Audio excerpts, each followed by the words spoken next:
அனைவருக்கும் வணக்கம். ஐ மகாலட்சுமி. நான் universal matriculation higher secondary school Sedapalayam திருப்பூர்ல படிக்கிறேன். ஐயோ மீண்டுமா டிபார்ட்மெண்ட்டை சேர்த்துக்க ரெக்கமெண்ட் பண்ணுற சொல்லிட்டு திரும்ப அதே வேலையை கொடுக்குறீங்க.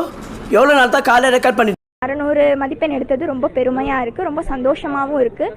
நான் வந்து யார் இது சித்தப்பு, நீங்க எப்போ வந்தீங்க? என்ன நீ பார்க்கவே இல்லை. இப்போ 12th வந்து 598 மார்க்ஸ் எடுத்திருக்கேன். நான் எப்படி படித்தேன் அப்படின்னா வந்து கான்ஸ்டன்ட். டேய் உனக்கு வெக்கமா இல்ல? ஏன் வெக்க பண்ண?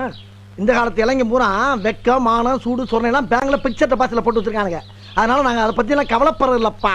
படிக்கணும், அந்த கன்சிஸ்டன்சியோட படிக்கணும், ஃபோக்கஸ்டா படிக்கணும். அந்த ஃபோக்கஸ். வாரத்துல சனி ஞாயிறு மட்டும்தான் ஊருக்குள்ள வருவா. அந்த 2 நாளும் சின்ராஷ கையிலேயே பிடிக்க முடியாது. அப்படிங்கறத மெயின் விஷயம். எல்லாத்துலயுமே